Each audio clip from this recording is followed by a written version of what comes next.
Hi guys, today we're interviewing Michael Haflidason, Swedish driver and owner or organiser of AM Racing Team, who also drives in real life as well as sim racing. So we're going to find out a little bit more about Michael and what got him into sim racing and his plans for real racing in 2018. Hi Michael. Hello, thanks for having me. So yeah, we've just got some questions for you, so we're just going to kind of take it relaxed and formal. Okay, so tell us a little bit about yourself, Michael. You know, how old you are, you know, where you live, and maybe how did you get into racing, and maybe what else you do away from, you know, sim racing. Well, I'm 17 years old and I live in Sweden, just outside of Gothenburg. I actually got into racing when I was about 5 or 6 years old. My dad took me to the local go-kart track, and basically after that he had to buy a cart, and we've just ventured out in Sweden and outside of Sweden, like Europe and all that. And yeah, outside of sim racing and real life racing, I guess just I'm going to school. I'm in my second year as I'm studying for mechanic. So, I mean, how did you get into sim racing then? You started obviously in karts when you were younger, but, you know, how did you actually move across to doing sim racing? Well, funny enough, it started with actually in 2014 when I was my first year in car racing. I just bought my Renault Clio. And I remember the organizer for the cup, they wanted me to put the car out on like a big event. And so close by me, they had a guy called Kenneth. He had an amazing rig with a direct drive wheel and triple monitors, everything super big. And so I got to try it on iRacing, Lotus 79 at Spa. And I just was hooked, and I had to have a sim myself at home after that. Cool, so you got to try it out before you actually kind of went out and bought your own rig. Well, I had a small wheel and I played F1 2014, but like it was nothing like iRacing and what it is today. So tell us a little bit more about AM Racing Team. I mean, how did that start? I mean, me and Adam came up with the name. Adam, who's also driving the team. I was sick of all the big teams trying to show like, oh, we are the best all the time. And basically, I was a driver of TBR. I did not like it over there. So I started my own team where I want to have like a close conversation between all the drivers, and everybody's like connected and having fun together. It's not like just doing race. It's like, hey, we can do that today and we can do that tomorrow. Yeah, it makes it more fun when you've got a bunch of guys to kind of, you know, just hang out with and race with as well, you know?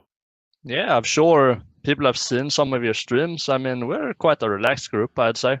Yeah, you know, don't want to take things too seriously. You know, it's all about having fun at the end of the day, right? Yeah, but then, of course, we have some events where we take it more serious and some events where we take it less serious. So what's your favourite sim out of all of the sims that you drive, and also what car you prefer to drive in out of the sims? I think I'd have to say iRacing is my favorite sims, but every sim is good. I recently started to try out R Factor, but not much for me. Okay. But iRacing, I think it would be my favorite. I really enjoy the GT3 cars, and also I enjoy the Skippy a lot. And what's the thing you most enjoy about sim racing, if you could pick one thing? If I could pick one thing, that was a really hard question. I'd say racing 24-hour race, because then I'm able to spend more time with my teammates and having fun together. So we mentioned earlier that you also race in real life. So you can tell us a little bit, you know, more about that, what you're doing at the moment, and you know what your plans are, you know, for 2018. At the moment, yeah, right now it's winter break, obviously, but I've recently moved up class. Starting this year, 2018, I'm gonna drive a Volvo S40. Last year I was driving a Renault Clio from 93. I think I had about 85 brake horsepower, and now I'm moving up to 150 brake horsepower. So it's a lot quicker, a lot more powerful. So my goal is just to try to make it into every race and hope for some top 10, top 5 places. And then I'll go from there. Because obviously it's a new car. The class I'm joining is one of the strongest competitive fields in whole of Sweden. Cool. And do you know many of the other drivers? I mean, do you get on with them with any other friends or? Yes, actually, I'm quite good friends with the drivers in that class. In my old class, I was not super popular. The people did not like me because I was kind of an underdog, I would say.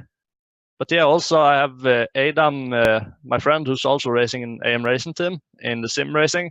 He's also with me on the track. So I mean, I have someone close to work with who we can share details like, oh, I did that to the car last try or something. Yeah. So you can kind of be friends off the track with drivers, but obviously the minute you get on track, it's all bumper to bumper stuff, right? I'd say yes, but still no. Like, we respect each other, and the racing has always been clean. Never been any big problems. We've always had fun at the end of the day. Like we said earlier, that's the most important thing, I'd guess, because we're not Formula 1 drivers yet. No, that's why we all do it, to have a bit of fun. Well, Michael, it's great finding out more about you and what you're up to this year. And maybe we could have another catch-up interview maybe in a few months and see how things are going. Yeah, it would be amazing. I would love to come back. Cool. Thanks, Michael. Thank you for having me. Bye-bye.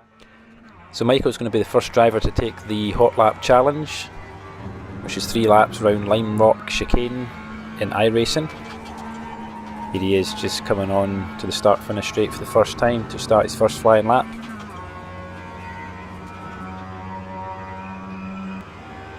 So it's going to be 3 flying laps around the chicane version of Lime Rock here in Connecticut in the 1.5 mile track. So he goes into the right hander for the first time.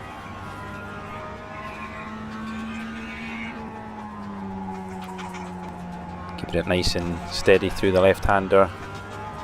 So he makes his way onto No Name Straight.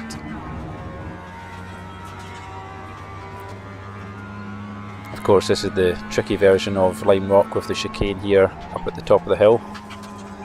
So he comes into the Morton chicane for the first time and then gets a little sideways onto the back straight.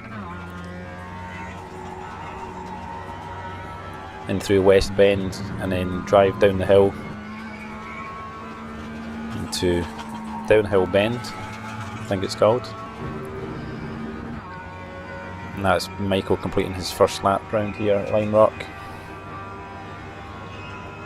Coming in at just a 10th over the minute there. Of course, anything under a minute round Lime Rock is considered to be pretty fast. So hopefully he can get one of the laps under the minute.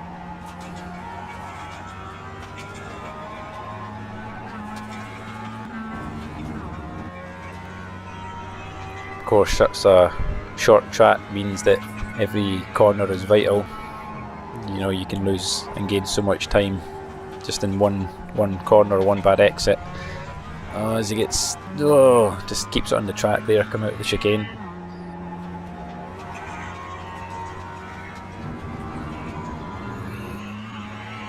Of course, taking the last corner here is so important to get your top speed down the start-finish line.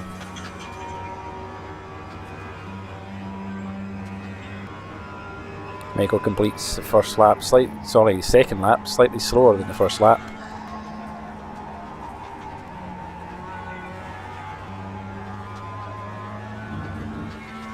Let's see what he can do in the last lap here now.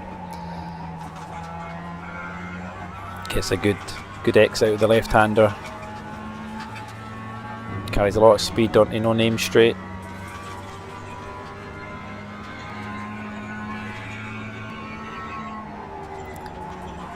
Coming up the hill into the chicane, tricky braking section.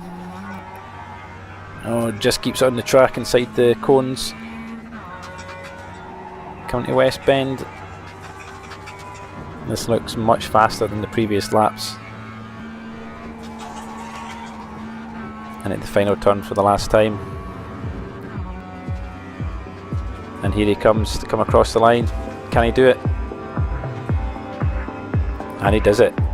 59.8. Well done, Michael. Right, it's recording now, so just you just look straight on and I will just kind of do the intro, okay? Nobody will notice. I thought I was working with professionals.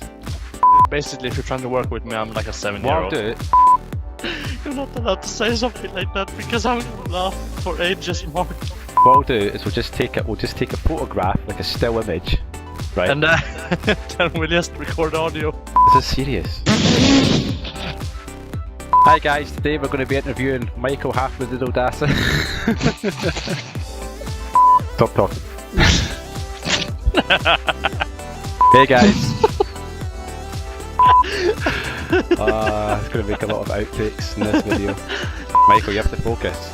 Pretend it's the last lap of an ADL race.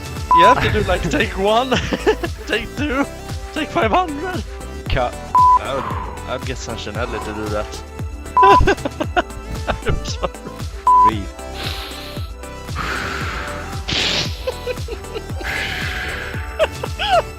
Stop it! Once you start laughing, you're totally screwed. Yes!